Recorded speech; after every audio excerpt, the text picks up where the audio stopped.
Hello everyone, welcome back to our channel, welcome back to Bengali sports blog. Bengali sports ব্লগের নতুন একটা ভিডিওতে তোমাদের সবাইকে ওয়েলকাম। আফটার ডার্বি ব্লগ আজকে আবার একটা নতুন ভিডিও, কালকে লাইভ আসেনি। দেখো, অনেক দিন ধরেই তোমরা একটা জানো, এটা নতুন করে কিছু বলার নেই যে জিকসান সিং এর পিছনে ইস্ট বেঙ্গল রয়েছে এবং এই মুহূর্তে কিন্তু আমরা শুনতে পাচ্ছি জিকসানের সাথে যে ডিলটা ইস্ট বেঙ্গলের দীর্ঘদিন একটা আলোচনা চলছে। জিকসানের সাথে মিডফিল্ডে সিডিএম পজিশনে ইন্ডিয়ান, মানে কি বলবো, ভারতবর্ষের এই মুহূর্তে সেরা সিডিএমদের মধ্যে একজন ডেফিনেটলি জিকসান। তার পিছনে দীর্ঘদিন ধরে ইস্ট বেঙ্গল রয়েছে এবং এই মুহূর্তে কিন্তু শোনা যাচ্ছে যে জিকসানের সাথে কিন্তু ইস্ট বেঙ্গলের কথাটা বেশ অ্যাডভান্স স্টেজে বলবো বা পজিটিভ দিকেই রয়েছে এবং ট্রান্সফার ফি নিয়ে এই মুহূর্তে কিন্তু নেগোসিয়েশন অনেকটাই হয়ে গেছে কেরালা ব্লাস্টার্সদের সাথে, সেটাই কিন্তু আমরা এই মুহূর্তে জানতে পারছি। এবং জিকসানের যদি এই ডিলটা কনফার্ম হয়ে যায়, যদিও এখন অব্দি আমাদের অফিসিয়াল কনফার্মেশনের দিকে তাকিয়ে থাকতে হবে, ডেফিনেটলি যদি এই ডিলটা কনফার্ম হয় ইস্ট বেঙ্গলের মিডফিল্ড কিন্তু যথেষ্ট শক্তিশালী হতে চলেছে গাইজ। এবং এটা কিন্তু ইস্ট বেঙ্গলের জন্য একটা দারুণ রিক্রুটমেন্ট হবে ইস্ট বেঙ্গলের সিনিয়র টিমের জন্য।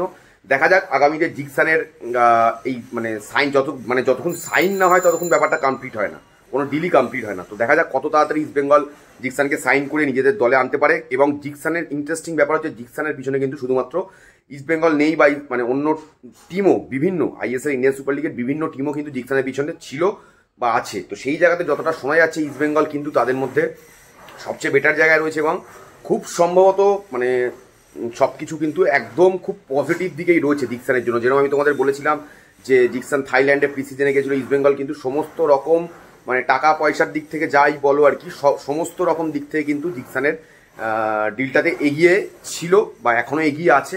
দেখা যাক কত তাড়াতাড়ি গুড নিউজটা আসে। অবভিয়াসলি আমরা প্রত্যেকেই ওয়েট করে আছি এই নিউজটার জন্য। এটা কিন্তু ইস্ট বেঙ্গলের জন্য একটা দারুণ, মানে কি বলবো, দারুণ দারুণ রিক্রুটমেন্ট হতে চলেছে এবং জিকসান এলে ডেফিনেটলি ইস্ট বেঙ্গলের মিডফিল্ড কিন্তু অনেকটাই শক্তিশালী হবে। এবং coming back to the next part, Anwar আলীকে নিয়ে বিভিন্ন কথা হচ্ছে, বিভিন্ন জায়গাতে বিভিন্ন রকম পোস্ট দেখছি। অনেকে লিখছে আনোয়ার আলী কনফার্ম করে দিয়েছে যে 19 তারিখ মোহনবাগানের প্র্যাকটিস জয়েন করবে। গাইজ, এরকম কোনো খবর এখন অব্দি আসেনি, গুজবে কান দিও না। আমি দেখছিলাম এক্স হ্যান্ডেলে অনেকে পোস্ট করছে, এগুলো সবাই তাদের মনের মতো করে পোস্ট করছে। আনোয়ার আলী নিয়ে এখন অব্দি ফার্দার সেরকম কোনো মুভমেন্ট হয়নি। ডেফিনেটলি ফার্দার কোনো মুভমেন্ট হলে তো ডেফিনেটলি আমি তোমাদেরকে জানাবো।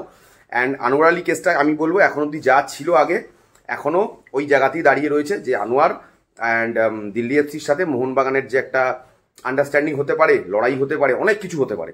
তো সেইগুলোর দিকে আগামী দিনে আমাদের তাকিয়ে থাকতে হবে। এবং জিকসান নিয়ে যে নিউজটা দিলাম ডেফিনেটলি মানে ইস্ট বেঙ্গল সাপোর্টারদের জন্য তো একটা দারুণ নিউজ। চ্যানেলটাকে সাবস্ক্রাইব করে দেখতে থাকো।